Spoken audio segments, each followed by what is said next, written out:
नहमदुहु व नसल्ली अला रसूलिहिल करीम। बिस्मिल्लाहिर्रहमानिर्रहीम। आज हम सूरह निसा की आयत नंबर 13 और 14 पढ़ेंगे। इससे पहले सूरह निसा की आयत नंबर 12 तक हम पढ़ चुके हैं, जिसमें अल्लाह तबारक व तआला ने मिरास के वरासत के सारे असूल बता दिए। आप देख रहे हैं तर्जुमा तफसीर चैनल। अस्सलामु अलैकुम व रहमतुल्लाहि व बरकातुहू।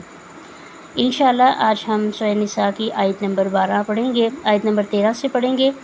इससे पहले जो सूरत निसा की आयत नंबर 1 से 12 तक अल्लाह ताला ने जिन चीज़ों के असूल, जिन चीज़ों का ज़िक्र फरमाया है, मुख्तसर उन पे नज़र करते हैं कि अल्लाह तबारक व तआला ने नहायत वाज़ेह अंदाज़ में वरासत के अहकामात बयान फरमाए। कौन कितना हिस्सा लेगा, बेटे बेटियां, वालिदैन, शौहर बीवी, हर रिश्तेदार का हक़ मुकर्रर किया गया। ये अहकामात सिर्फ़ माली तकसीम के असूल नहीं हैं, बल्कि एक ऐसा मुकम्मल मुनसिफ़ाना निज़ाम है जो ख़ानदान में अदल, मोहब्बत और तवाज़ुन कायम रखते हैं। अल्लाह तबारक व तआला ने वरासत का ये निज़ाम ख़ुद नाज़िल फरमाया ताकि किसी पर न ज़्यादती हो और ना ही कोई हिस्सों से महरूम रह सके। ये अहकाम किसी इंसान के बनाए हुए नहीं हैं, बल्कि अल्लाह रब्बुल आलमीन की अता करदा हैं। और जब हम आज सूरह निसा की आयत नंबर 13 और 14 की तरफ आ रहे हैं, इसको इंशाल्लाह हम पढ़ेंगे, समझेंगे। तो इससे पहले की चीज़ हमें ये समझ लेनी चाहिए कि ये कानून जो है सिर्फ़ अहकामात नहीं हैं, बल्कि ये अल्लाह की बनाई हुई हदूद हैं। आयत मुबारका में इसी चीज़ का तज़किरा है कि जो लोग अल्लाह के हदूद का एहतराम करते हैं उनको इनाम में क्या मिलेगा, जो अल्लाह की नाफरमानी करते हैं उनके लिए क्या जो है सज़ा होगी। तो इसी को हम समझेंगे। आइए आयत की तरफ चलते हैं ताकि हम कुरान के इस पैगाम को समझ सकें और इस पैगाम को दूसरे लोगों तक भी पहुंचा सकें। शुरू करते हैं सबक। बिस्मिल्लाहिर्रहमानिर्रहीम। तिलका हुदूदुल्लाह, ये अल्लाह की हदूद हैं। वमन युती अल्लाह, और जो कोई इताअत करे अल्लाह की, जो अल्लाह और उसके रसूल की इताअत करेगा, युदखिलहू जन्नातिन, उसे दाखिल किया जाएगा जन्नत में। देखें, ये बता दिया है कि जितने भी इससे पहले अल्लाह तबारक व तआला ने अहकामात जारी फरमाए हैं वरासत में, कि कोई किसी के हक़ से जो है ना वो महरूम ना रहे, कोई किसी को उसके हक़ से महरूम ना रखे। यहाँ पे ये बता दिया गया है कि ये अल्लाह की बांधी हुई हदूद हैं, कि अल्लाह तबारक व तआला ने ये हदूद कायम कर दी हैं।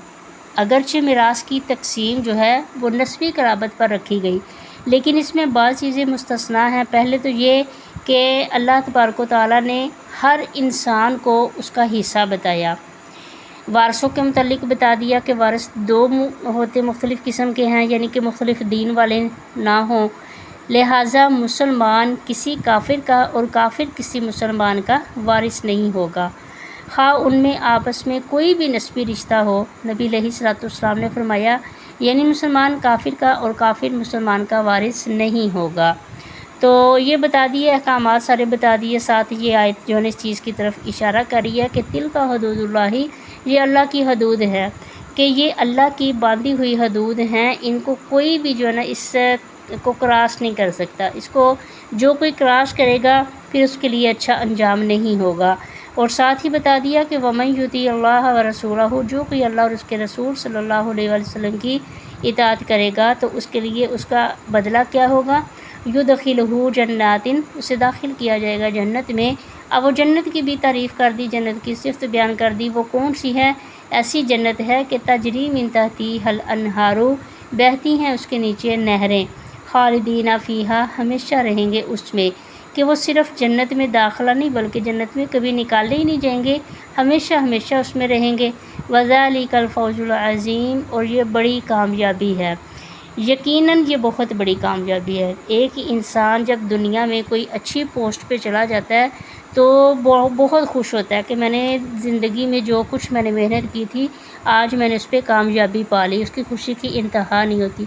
तो जिसकी कामयाबी, जिसकी मंजिल जन्नत होगी, और ऐसी जन्नत की जिसमें हमेशा रहना होगा, क्या कोई छोटी कामयाबी तो नहीं।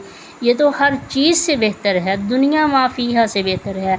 ذالک الفوز العظیم، یہ جنت میں رہنا، جنت کی نعمتیں، یہ بہت بڑی کامیابی ہے۔ اور اس کے برعکس دوسری آیت میں کیا آ رہا ہے؟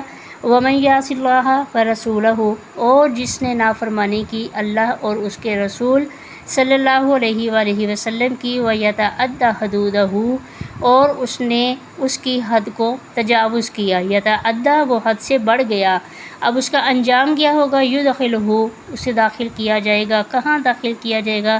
نارن، آگ میں، خالدن فیہا، جس طرح جنتی جنت میں داخل ہو جائے گا، وہ ہمیشہ اس کی نعمتوں میں رہے گا، وہاں سے نکالا نہیں جائے گا، اسی طرح جہنم میں جانے والا ہمیشہ جہنم میں جلتا رہے گا، آگ میں جلتا رہے گا، خالدن فیہا، ہمیشہ اس میں رہے گا، اور وَلَهُ عَذَابٌ مُہین، اس کے لیے عذاب ہے مہین، رسوائی والا، یعنی یہ عذاب ذلیل و رسوا کرنے والا ہے کہ وہ ہمیشہ جہنم میں رہے گا۔ ایک جنتی ہے، اس کے لیے تو جنت میں چلے جانا، ہمیشہ وہاں رہنا، جنت کی نعمتوں میں جو ہے نا وہ عیش و عشرت سے رہنا، یہ تو اس کے لیے بہت بڑی کامیابی ہے۔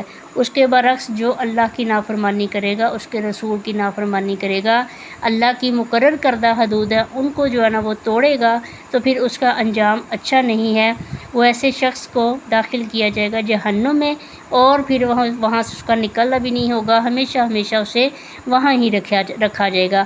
اب جب وہ ہمیشہ وہاں رہے گا تو ظاہر ہے یہ اس کے لیے وہاں کوئی لطف والی بات تو نہیں، بلکہ اس کے لیے ذلت کا عذاب ہوگا۔ اللہ تبارک و تعالی ہمیں جنت میں سب کو ایمان کی دولت کے ساتھ ہم سب کو جمع فرمائے، ہم سب کا خاتمہ ایمان پہ ہو۔ وما علینا الا البلاغ المبین۔ انشاءاللہ ایک نئے سبق کے ساتھ حاضر ہوں گے، تب تک کے لیے اجازت، اللہ نگہبان۔